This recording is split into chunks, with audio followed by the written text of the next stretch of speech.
Hi there. In the last couple of days, I started noticing some coincidences.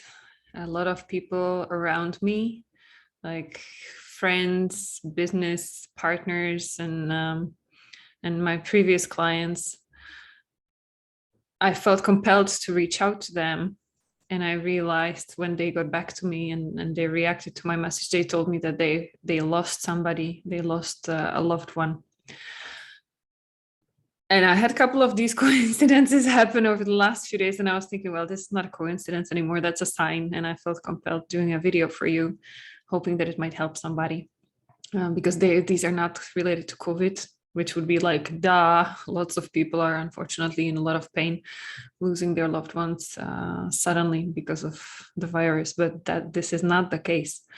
So, but even for those of you who have been touched by COVID and have experienced some losses because of the virus, I think this can help you. So first of all, if it's fresh, if it's recent, if it just happened, my condolences to you. And my invitation for you would be to let it be the experience for what it needs to be, what you feel like needs to happen. Don't let anybody tell you how you should or should not be feeling, how you should or should not be expressing your grief, if you should be processing in whatever way. Like if anybody's trying to judge you or tell you what to do or feel, like more or less respectfully to what level you're able to handle that, just send them away to let you be alone, do what you need to do. Okay, because there's no right way to grieve, and everybody processes it in their own time and in their own way. So just know that whatever you're experiencing is normal, and give yourself the time to go through it. I do promise that gets better. But my video is for those of you for whom it's not a recent experience. Maybe it has been already several months, or I hope not, but if it was even years ago, and you still feel impacted by the loss to the extent that it's somehow like blocking you from moving forward, then this is for whom this video is for. And to give a disclaimer, I'm not a grief specialist. I'm not specialized in healing the trauma connected with loss of somebody who was very important to you. But I do have quite some experience, and including my own personal experience. So what I'm going to do in this video is to share some tips, I would say, or strategies that might help when you're ready. And then at the second part, I'm going to share my own personal experience if you're interested. So at the point after you get the strategy, you can disconnect if you're not interested in my blah, blah. Peace be with you. No problem with that. Just giving you a heads up what's coming, okay? So for you, if it's been a couple of months and you still feel stuck, not being able to move on, and my warning is that this is advanced strategy. This is an advanced ninja move from my toolbox of mental fitness. And let me just briefly explain mental fitness. It's called that way because you can imagine like the physical fitness. It's all about growing your muscles so that they can lift heavier and heavier weights. So in the same sense, mental fitness is growing your mental resilience and power and those areas of your brain who are helping you to manage heavier and heavier weights, more and more difficult challenges in your life without being negatively impacted by them. Okay. So this is advanced level of mental fitness. If you feel like you're still at the beginning stages, we can talk about it in another video. This is advanced level. Let's see, maybe it can help as well. Okay. So let's go to it. After the initial stages of your grief, once you process the biggest shock, anger, depression that came with it, the ninja move is to turn this as any other challenge into gift or opportunity. And I know, take a deep breath in. It may sound completely crazy. How could the death of my mom be a gift? Like, who the hell? I'm turning off the video right now. You're completely mad. So just give me a moment to explain. Okay. And I think I'm already going here in my personal example, if you don't mind, because that might help you. So I'm talking about loss of a mom because that's what I went through. This was my biggest grief so far that I experienced in my life. And she died after 3 years of fighting with cancer. And I think that's even the day when she announced that she was sick with cancer, like that was even like the heaviest of all days, because it went as if a dark black curtain just fell over me and my life. And I was not able to see that as a gift, of course, at that time. No, that was like the worst day of my life.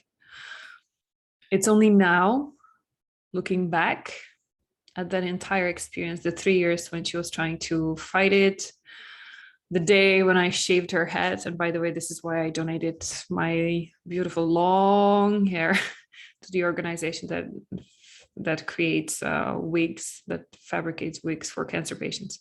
I didn't just throw it away, my hair, because it was me who was shaving my mom's head after the first chemo. So I was able to see my mom's passing as a gift only like 2 years later, when I started getting into coaching. And it was at the moment when I was experiencing my burnout, because that's when I realized the connection, like why my mom died.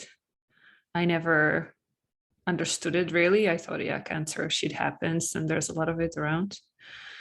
But only then I made the connection with the stress, with the people pleasing, with her perfectionist like tendencies, with just giving it away and torturing herself to be the best she could be at her own expense and at her own health. And I do believe now that this is what triggered the cancer in the first place, and that's what didn't allow her to fight it successfully. And I realized this when I was burning out myself, because I was repeating exactly the same patterns. Because yeah, I was her daughter. I grew up thinking and living that this was normal. This is how women were supposed to be, and to be strong and to prove that they are as good as men and build great careers and do great things in life, as well as raise a wonderful family. That's what I thought the recipe was for success. And I followed it, and it almost burned me down. So while I loved my mom and I could see how, like, where she was coming from, why she thought this was the best strategy, and I didn't blame her for any of that, but I realized I didn't want to repeat the same thing over again. And that's where I started seeing the death of my mom and her cancer as a gift for me, as a warning sign to not to get caught in the same trap, to stop going in the exact same direction and start choosing differently, being more aware of what's going on. So I'm simplifying the story and just giving you some insights about my beliefs. But this is essentially where I started seeing it as a gift for me and for my life, and where I didn't want my mom's death to be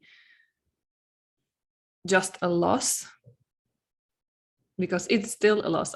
I still missed her. She was not at my wedding. She never met my husband. She never met my daughter physically.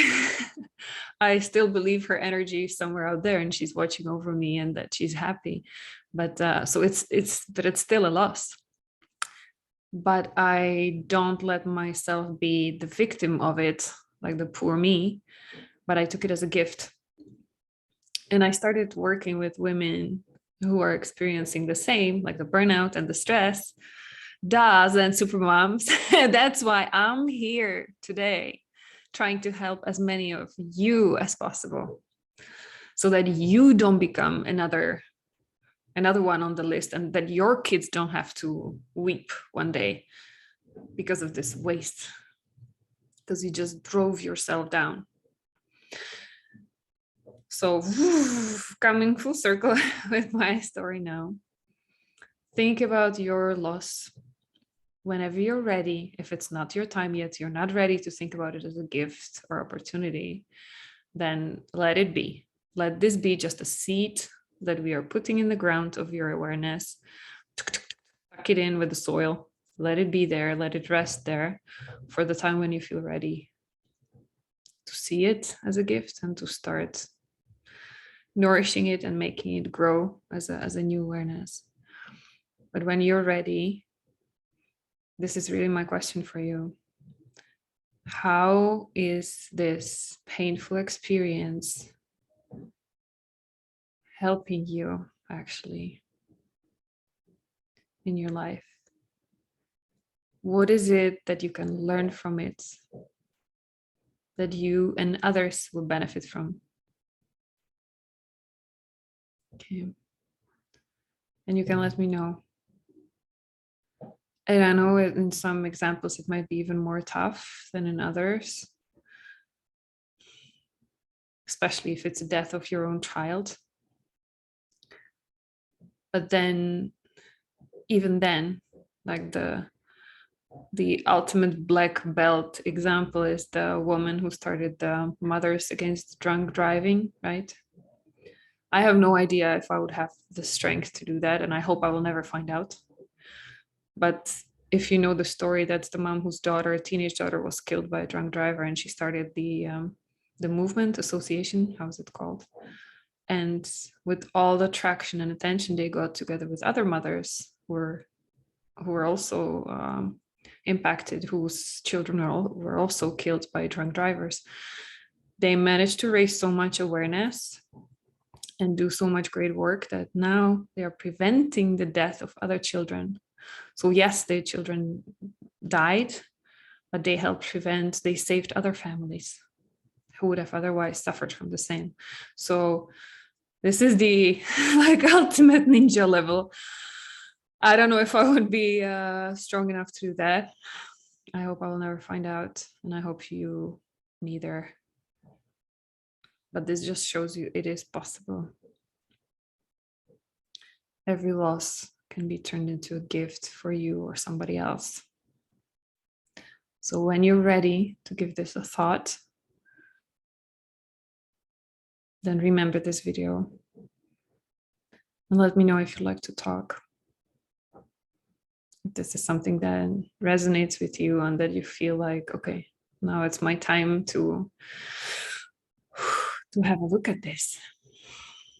Because I was compelled. It's Saturday morning today. My daughter is out with my husband at her gymnastics class. I was planning to cook and clean and just spend some time just by myself. But I felt compelled doing this video because I realized there are too many cases like this around me right now. It means something. It means that you might be the one who needed to hear this message today. So I took my time for you.